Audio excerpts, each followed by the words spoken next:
धन धन सदगुरु तेरा ही आसरा। सतगुरु प्यारे की प्यारी साथ संगत जी, आप सभी का हार्दिक स्वागत है एक और नए रूहानी चमत्कार में, एक और नई रूहानियत से भरी हुई रूहानी वीडियो में। तो आप सभी ने इस रूहानी चमत्कार को पूरा देखना है, साथ साथ सिमरन करना है और कमेंट बॉक्स में पवित्र नारा लगाकर अपनी हाजिरी जरूर लगानी है। धन धन सदगुरु तेरा ही आसरा।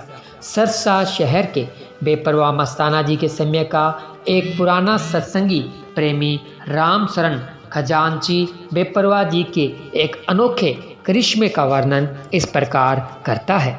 सन 1958 के शुरू की बात है। बेपरवाह मस्ताना जी उस समय डेरा सच्चा सौदा किकरा वाली तहसील नौहर जिला हनुमानगढ़ में ठहरे हुए थे। सर्दी के दिन थे। डेरे की तामीर चिनाई भी नहीं थी, गारे की ताजी लिपाई हुई थी। उस दिन सर्दी बड़ी जोरों पर थी, इसलिए शहनशाह शाह मस्ताना जी ने डेरे के अंदर लकड़ियों का धुना जला रखा था। गांव के ही किसी आदमी ने पुलिस थाने में जाकर झूठी शिकायत कर दी कि मस्ताना जी बलोचिस्तानी के पास नोट बनाने वाली मशीन है जो सारी रात चलती रहती है और नीले नीले नोट रोजाना छापती है। यह सुनकर वहाँ के नाज़म न्यायालय का एक अधिकारी ने भारी पुलिस सुरक्षा बल लेकर डेरे को चारों तरफ से घेर लिया। घट घट के जाननहार बेपरवाह मस्ताना जी महाराज ने संगत को पहले ही बता दिया था कि पुलिस आने वाली है। हर एक पुख्ता रहे। बेपरवाह जी पितेरावास से बाहर आ गए। नाज़म ने डेरे में दाखिल होते ही हुक्म दिया कि डेरे से कोई बाहर न जाए। फिर वह अफसर बेपरवाह मस्ताना जी के पास आकर पूछने लगा कि नोट कहाँ है। इस पर मस्ताना जी ने कड़क कर कहा, नोट देखने हैं या नोटों वाला। नाज़म ने कहा कि मैंने तो नोट ही देखने हैं। बेपरवाह जी ने फरमाया, भाई नोट देखने हैं तो नीचे तेरावास में चला जा, वहाँ मशीन चल रही है और नोट बन रहे हैं, जाकर देख ले।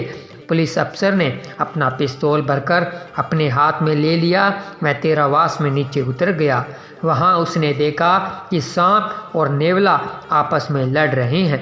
डर के मारे वह बाहर भाग आया।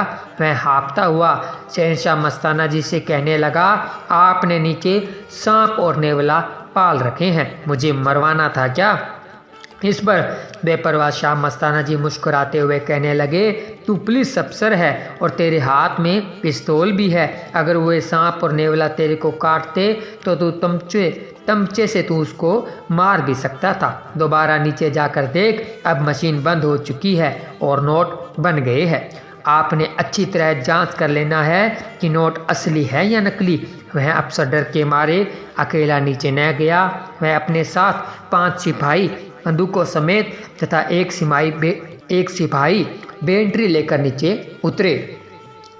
उसके अपने हाथ में भी भरा हुआ पिस्तौल था। नीचे जाकर उसने देखा कि जमीन पर एक बोरी बिछी हुई है और उस पर नोटों का ढेर लगा हुआ है। उसने इधर उधर तेरावास में सारी जगह देखी। उसे वहाँ न कोई नोटों वाली मशीन दिखाई दी और न ही कोई नेवला व सांप था। वहाँ उसको कोई सुराग भी न मिला जिसके द्वारा वह बाहर आकर निकल गए हो। उसने अपने साथ वाले सिपाहियों को बाहर निकाल कर निगरानी करने के लिए भेज दिया और कहा कि यह भी देखें कि सांप और नेवला किधर गए हैं। उसने आप कुछ नोटों के नंबर नोट किए और उनमें से कुछ नोट उठाकर अपनी जेब में डालकर बाहर आ गया। बेपरवाह मस्ताना जी महाराज उसी तरह अपनी मौज में बैठे हुए थे। बेपरवाह जी ने नाज़म के बाहर आ जाने पर बड़े प्यार से पूछा, कुछ मिला भाई तुमको? नाज़म ने बताया कि 50-60 हज़ार के नोट बोरी पर पड़े हैं। वे आपने कैसे बनाए हैं? बेपरवाह मस्ताना जी ने फरमाया, भाई तुमको पहले नीचे भेजा था, वहाँ खड़ा रहता तो तुम्हारे सामने ही नोट बनते, परंतु तू तो बाहर आ गया और तेरे बाद नोट बन गए। अब ऐसे कि सारे नोट उठाकर उन झाड़ियों में फेंका, वे हमारे काम के नहीं हैं। नाज़म दोबारा फिर तेरावास में गया और नोटों से भरी बोरी को उठाकर वहाँ से थोड़ी दूर एक गहरा खड्डा खुदवाकर धरती में दबा दिया। इसी दौरान उसके मन में बेईमानी आ गई कि रात को आकर नोटों की बोरी को निकाल कर घर ले जाऊंगा। जब वह वापिस शाह मस्ताना जी के पास आया तो बेपरवाह जी ने इसे खूब डांटते हुए कहा, तू बाहर की सरकार का अफसर है और तू एक बेईमान अफसर है। तुम्हारी सरकार किस तरह चलेगी? हमारी अंदर की सरकार सब जानती है कि तू पक्का चोर है। अब तू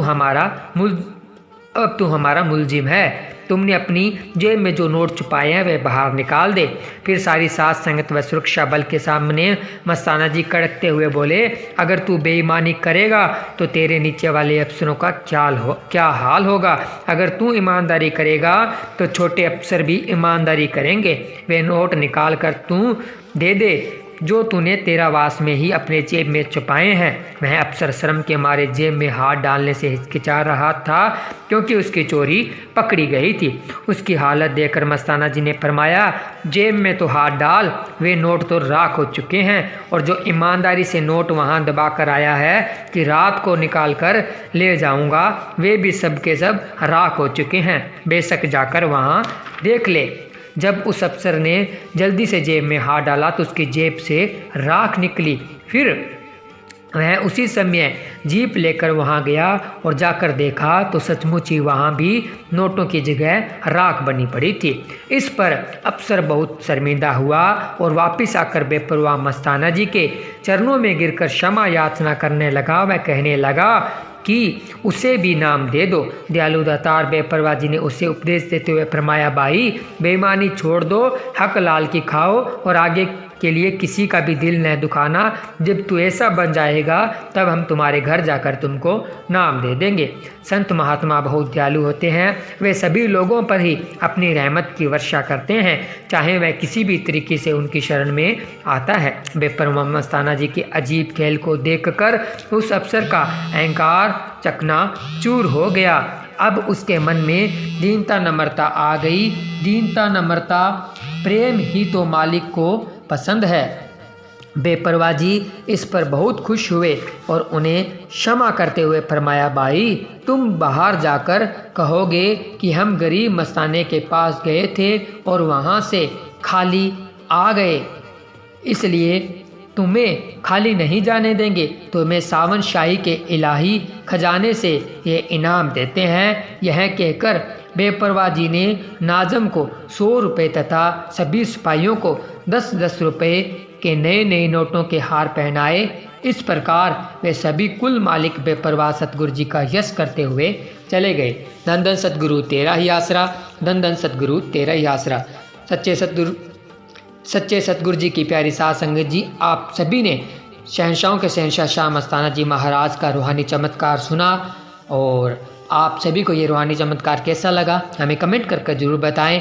आप सभी इस रूहानी चमत्कार को ज़्यादा से ज़्यादा शेयर करें और ज़्यादा से ज़्यादा सुमिरन करें। कमेंट में पवित्र नारा लगाकर अपनी हाजिरी जरूर लगाएं। मिलते हैं जल्द एक और रूहानी चमत्कार के साथ, तब तक के लिए धन्यवाद। धन धन सतगुरु तेरा ही आसरा, धन धन सतगुरु तेरा ही आसरा।